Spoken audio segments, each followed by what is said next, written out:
గౌరవనీయులు మన భారత రాజ్యాంగ నిర్మాత గౌరవనీయులైన అంబేద్కర్ గారి జయంతి 134వ జయంతి సందర్భంగా కొలమాసనపల్లిలో వారికి ఘనంగా నివాళులు అర్పించడం జరిగింది. ఈరోజు మనం ఇలా ఉండగలిగామంటే ఈరోజు మనం భారతదేశంలో మనం కొన్ని హక్కులతో మనం ఏ ఇబ్బందులు లేకుండా మనం తిరుగుతున్నామన్నా మనం ఇక్కడ ఉండగలుగుతున్నామన్నా దానికి కారణం గౌరవనీయులైన అంబేద్కర్ గారు. ఆయన భారత రాజ్యాంగాన్ని నిర్మించి మనకంటూ కొన్ని నిర్ణయాలు తీసుకునే హక్కును కల్పించారు కాబట్టి మనం అందరిలో మనగలుగుతున్నాం. ఒకప్పట్లో అంబేద్కర్ గారు విదేశాలకు వెళ్ళినా గానీ ఆయనకు విదేశ ప్రజాప్రతినిధులు లేచి ఆయన్ని స్వాగతించేంత పరిస్థితుల్లో ఆయన ఉండగలిగారు.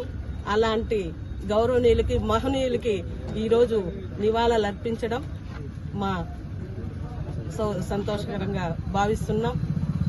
మేమందరం కూడా ఈరోజు ఎప్పుడు అందరూ కలిసిమెలిసి ఉండి అంబేద్కర్ గారు నిర్మించిన రాజ్యాంగాన్ని మేమందరం కూడా కలిసి అందరూ స్వాగతిస్తున్నాం.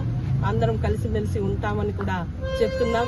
మేము ఎల్లప్పుడూ కూడా అందరితో కలిసి ఏ విభేదాలు లేకుండా ఎలాంటి కుల మతాలకు అతీతంగా ఇక్కడ ఉంటున్నాం కాబట్టి అందరితో కలిసిమెలిసి మేము అలాగే ఉంటాం కాబట్టి ఆయనకి ఇదే మేము ఇచ్చే నివాళులని తెలుసుకుంటున్నాం.